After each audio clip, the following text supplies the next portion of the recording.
Greetings to you. We're continuing in our series on Jesus in the Old Testament. We've done 6 studies already, and I'm just going to do 3 more. We may come back to this on another occasion. There are plenty of other examples. Jesus as the shepherd, which is very much an Old Testament theme, and indeed the Good Shepherd rather than the Bad Shepherd. That's Old Testament stuff, and it's Old Testament promises. Jesus, a little bit more obscure, but really quite important as the Lion of Judah. You'd need to go to the end of Genesis and to the book of Revelation to dig that one out and make some sense of it. But again, it's an important theme, part of God's overall plan. And then there are a number of occasions which theologians tend to call theophanies, where God seems to appear in human form in the Old Testament. The visit of the 3 strangers to Abraham, where as he talks to them, the text begins to say, "The Lord said." Who is this? The figure who appears like a son of God in the burning fiery furnace, where Daniel's 3 friends are thrown. There are other places too where there is an appearance which turns out to be a divine appearance in human form. Those are called theophanies. We're not going to look at them in this series, but as I say, we may well do another series at some point on Jesus in the Old Testament. What I want to do to finish off this series is have a look at 3 references that Jesus makes, all recorded in Matthew chapter 12, to key Old Testament themes or figures, comparing himself with them. Now, a variety of reasons for doing this, not least because they intrigue me and seem very important, partly because they're not as well known as they should be. And in fact, here's me having another little go at the compilers of the lectionaries. If you belong to one of those churches which uses the lectionary set readings each Sunday and have communion as your main service, all of which in general I commend very warmly, in the 3 yearly cycle of gospel readings, you'll never read Matthew chapter 12. Now, you can't fit everything in, and there's a good deal of repetition, or at least telling stories in similar ways, similar stories in at least the first 3 Gospels. But it's not quite fair that Matthew 12 doesn't get a look in, not least because of these 3 sayings we're going to look at as we finish off this series. And if you're doing it in time order, roughly the time when these come out, finish off this year. Matthew chapter 12. And we're going to start today at the beginning, which will be very good because it's verse 6 we're interested in, but I'm going to read the first few verses, of course. The first 8 verses I'm going to read to get it in a bit of context. At that time, Jesus went through the cornfields on the Sabbath. His disciples were hungry, and they began to pluck heads of grain and to eat. When the disciples saw it, they said to him, "Look." When the Pharisees saw it, they said to him, "Look, your disciples are doing what is not lawful to do on the Sabbath." Stop there just for a second. I'm not sure which bit of Sabbath law, as in the Old Testament, they were pointing to, because there isn't one that would condemn such a thing. It's not theft. People are allowed, the poor, those who don't own farms, are allowed to pluck the odd head of grain and to eat it. That's allowed in cornfields. And there's no rule against doing so on the Sabbath. They could have objected perhaps that they were walking more than a Sabbath day's journey. That is specified in the law of Moses, but it doesn't say that at all. And we've no suggestion that they were. There's nothing saying what they're doing here is against the law of Moses. It's against the additional laws, numerous and very tedious, and no one would know them all, that the Pharisees and their friends had made up to define what it meant to be a Sabbath keeper. All sorts of detailed rules and laws. Now, there's a lot of detail in the Old Testament about the law of Moses, not pretending otherwise, but about the Sabbath and this sort of thing, no mention. Anyway, they're breaking the Pharisees' law, not the law of the Old Testament. Uh, Scholars of the Dead Sea Scrolls, if any of you are watching this, the community of Essenes, which produced the Dead Sea Scrolls, a religious community that lived in the slightly hilly areas down near the Dead Sea. They had even stricter rules than the Pharisees on a number of things, including the Sabbath. So this would have been breaking the Sabbath law if you were an Essene, one of those, in our day, we'd call them monks, very strict religious adherents living in community and following the community's detailed rules. But the Essenes aren't mentioned in the New Testament, even if they were around in Jesus' day. They might be just a bit later, but they could be in Jesus' day, but they're not mentioned. It's not in the law of Moses. What Jesus' disciples were doing, but the Pharisees are showing their religious strictness. Your disciples are doing what's not lawful to do on the Sabbath, verse 2. Jesus said to them, verse 3, have you not read what David did when he and his companions were hungry? He entered the house of God and ate the bread of the presence, which it was not lawful for him or his companions to eat, but only for the priests. Whoa, Jesus is upping the stakes here rather a lot. He's ignoring the fact that what the Pharisees are picking on isn't against the law of Moses. He's going to go much deeper in his argument. He's going to hit very, very hard here. David, King David, God's chosen king,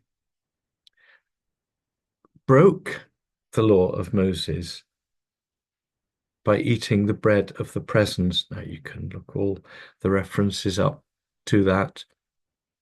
It's an interesting story. Men are hungry from fighting and so on, and they eat the bread of the presence that's consecrated and put on the altar in the tabernacle. This is before the temple was built. It's in a holy place before God, and it's put there fresh, and it's only to be eaten by the priests, and it's put there on each Sabbath day.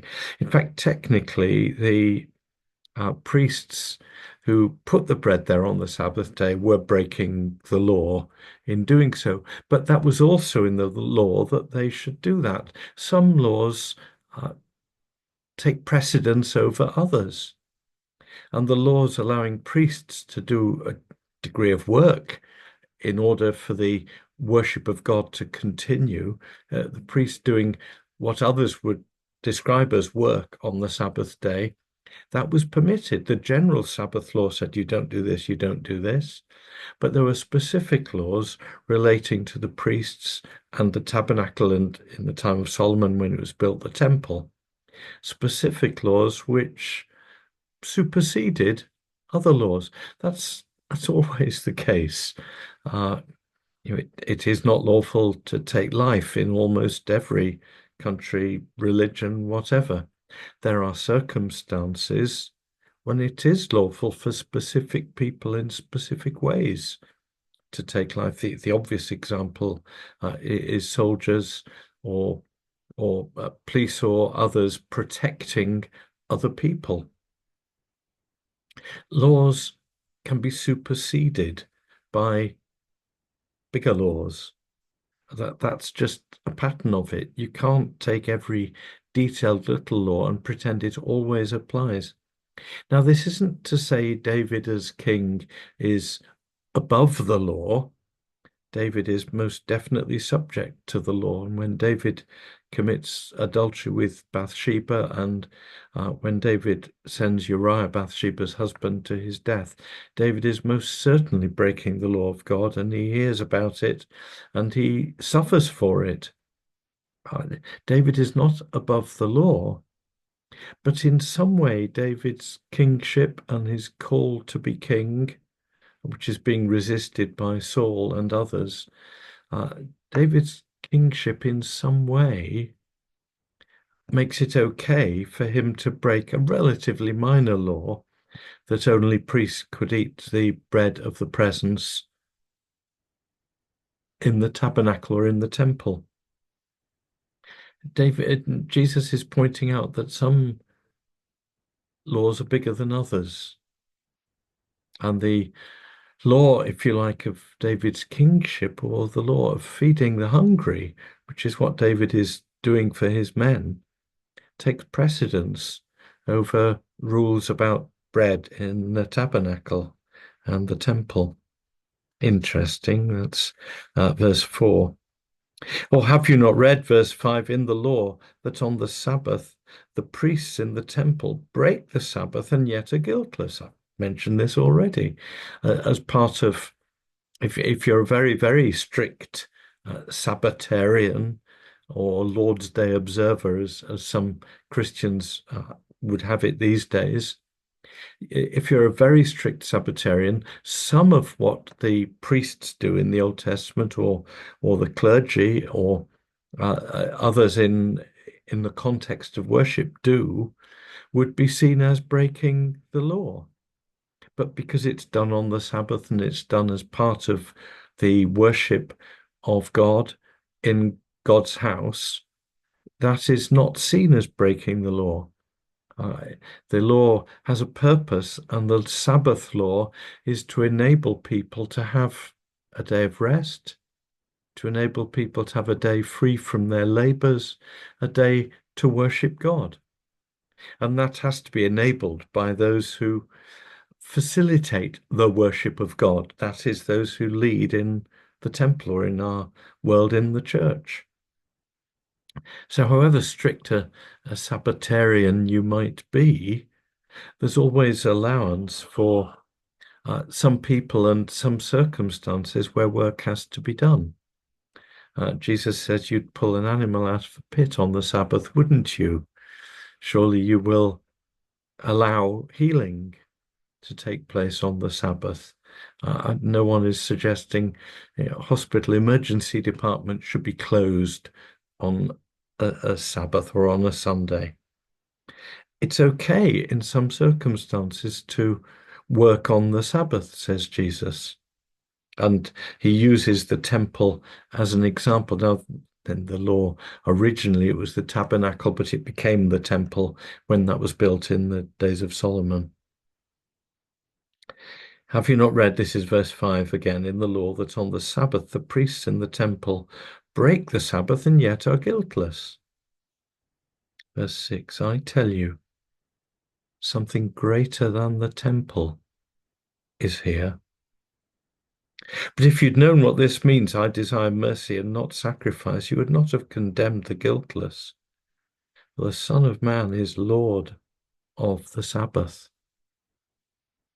Now, Jesus is saying two astonishing things, making two astonishing claims for himself. Some of the scholars will argue with one of them, but they're wrong. The one no one can argue with is his saying the Son of Man is Lord of the Sabbath. He is more important than the Sabbath. Jesus is more important. He can tell you what's okay and what isn't okay on the Sabbath. He says it's all right for those leading worship to be doing what's clearly seen as work, as part of leading worship. That's okay, because worshipping Jesus is what the Sabbath's all about. He is Lord of the Sabbath. The Sabbath is for him. Say elsewhere, the Sabbath is for other people, for ordinary people. Not it was made for us, not us for it, and so on. There's because he goes on to a cure about the Sabbath a bit later on. There's the first part of this chapter is about the Sabbath, but that's not where we're focusing. But notice he is saying the Son of Man is Lord of the Sabbath. But there's something bigger than that in verse 6, where he says something greater than the temple is here. The key to what makes the priests' actions on the Sabbath lawful is that they are done in the temple. Verse 5, have you not read in the law that on the Sabbath the priests in the temple break the Sabbath and yet are guiltless? What they're doing is in the context of worship, and in Jesus' world, the high point of worship is in the temple. The temple is the symbol of, more than the symbol of, the reality of God's presence among his people. Yeah, we can do a huge study in the Old Testament of the tabernacle and the temple and God's presence, God's glory, the Shekinah, the presence of God in the temple, and how when God was blessing his people, his presence was there among them. Before the temple, before the tabernacle, during the 40 years in the wilderness, the pillar of cloud and the pillar of fire, God's presence is seen and felt among his people in the tabernacle and then in the temple. And when the people come under God's ultimate desperate judgment, uh, Israel and then Judah just disobeyed and fallen away and worshipped false gods so many times. Finally, horror of horrors, God's glory, presence, Shekinah is the original word, but we can translate that as glory or presence. God's presence leaves the temple, and the temple is Ichabod, without glory, deserted, meaningless, purposeless. When I was a student many, many years ago, it was customary, and we all did, to cycle around on bicycles, usually very beaten up old bicycles who'd had dozens of student owners before. And a friend of mine who loved the Old Testament called his bicycle Ichabod. The glory has departed, and indeed it had. But that is God's glory leaving the temple. The temple is about God's presence, God's glory. Remember Solomon's prayer at the dedication of the temple. Lord, if we're miles away from here, Lord, if your people turn and face the temple and pray to you, hear them. When they're miles away, the temple is God's presence in the Old Testament understanding. And Jesus says, greater than the temple is here. Scholars disagree on this. There are some who say, what does he mean by greater than the temple? It is more than obvious in the context of the chapter that he means himself. And we'll see more of that as in the next two studies as well. This little phrase, greater than the temple, is here. You could say that it's Jesus' teaching that's greater than the temple, but he goes on just a couple of verses later to say the Son of Man is Lord of the Sabbath. For the Jews of Jesus' day, and the religious Jews and the ultra-religious Jews, such as the Pharisees, there were a number of key things that focused their minds and identified them as the people of God. One was the Sabbath and their Sabbath keeping, which they were sometimes good at. The Pharisees insisted on it. In their weird and wonderful history, the Jews hadn't always, and got in trouble for breaking the Sabbath again and again. But The Sabbath was important to them as a sign of their difference from others. Their food laws were important to them. The temple was hugely important to them as a sign of God's presence. The land, what we call nowadays, a little bit quaintly, the Holy Land, was important to them because it was a sign of God's promise to Abraham. And what Jesus is beginning here is a demolition of that religion and a replacing of it, or he would say a fulfilling of it with something more complete. That was just a stage. The temple, the land, the Sabbath, all those things so important in focusing us on God. But each one of them could become an idol, could become more important than mercy, which is what Jesus sees as the heart of everything. Uh, Verse 6, something greater than the temple is here, but if you'd known what this means, I desire mercy and not sacrifice, you would not have condemned the guiltless. Sacrifice is what the temple is for. It signifies the presence of God, but it's where sacrifices are made, which in some way the blood of the lamb that is shed pictures God's way of forgiving sin. The sacrifices in the temple are necessary for the people's forgiveness on the Day of Atonement each year, Yom Kippur, and that's when sins are covered. And that happens in the temple. The temple is the place of forgiveness. In the temple, at the heart of the temple was what was called the mercy seat, where God sat, as it were, enthroned among his people on the seat of mercy, because the temple was the place of God's presence, God's forgiveness, God's mercy. And they're just revering the temple. And Jesus says, actually, mercy is more important than the temple. Mercy is what the temple symbolizes, but there's something much bigger about mercy. Greater than the temple is here, says Jesus. It doesn't say he hit his chest and touched his heart or such like, but that's what's going on. That's the meaning of it. Greater than the temple is here. Now, as I've said, this is one of three great sayings in Matthew 12, where Jesus completely fulfills the Old Testament law and shocks and horrifies the conservative Orthodox Jews who didn't want anything to change. And for those today who can read it and see Jesus as God in the flesh, God come to bring us to himself, God come in mercy and love, and God's gracious, steadfast love made flesh in Jesus. For those who can see that, this is utter joy. We don't need a temple for God's mercy to be made real. We don't need a temple where the laws are graded in more and less important, and some things are okay and some aren't, and the priest can do this and others can do that, full of detailed rules about all sorts.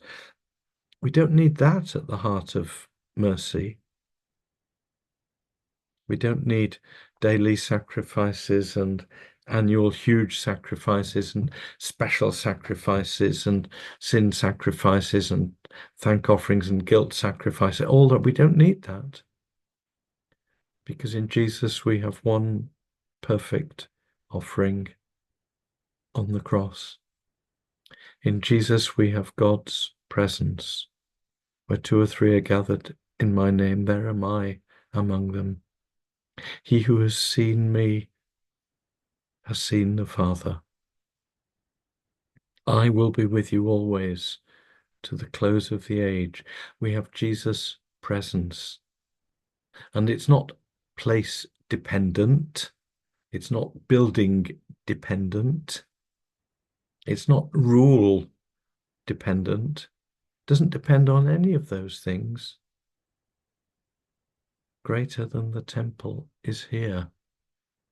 Jesus replaces, fulfills the whole pattern of Old Testament religion. Now, I'm not doing away with the Old Testament. The Old Testament is so important. We can't understand Jesus and the gospel without it. And it's part of our history. We as Christians are children of Abraham and recipients of the promises made to Abraham. The history of Israel and Judah is part of our history, and we should know it as well as we know the history of our own country. It's the history of God dealing with his chosen people, into which he engrafts us and makes us part. The Old Testament and the revelation of God in the Old Testament to Abraham and to Moses and all the rest of them, and God's mighty acts in the Old Testament, they are part of our story, and we need to know them. We certainly do. But at this point, we need to understand that the religious system of the Old Testament is about to be replaced, is being replaced. The religious system culminates in the temple. It's about sacrifice. It's about God being present with his people. It's about God calling his people to be holy as he is holy. It's very much about the Sabbath. And all of that is incorporated in the temple. The temple is the focus of it. It's the focus of God's presence. It's the focus of his people's prayer. It's the focus of sacrifice. It's the focus of mercy. It's the focus of the Sabbath. The temple is the heart of the religion of God's people. And Jesus says, greater than the temple is here. That is huge and wonderful and glorious. The temple is the presence of God, the glory of God among his people. The temple is God with us.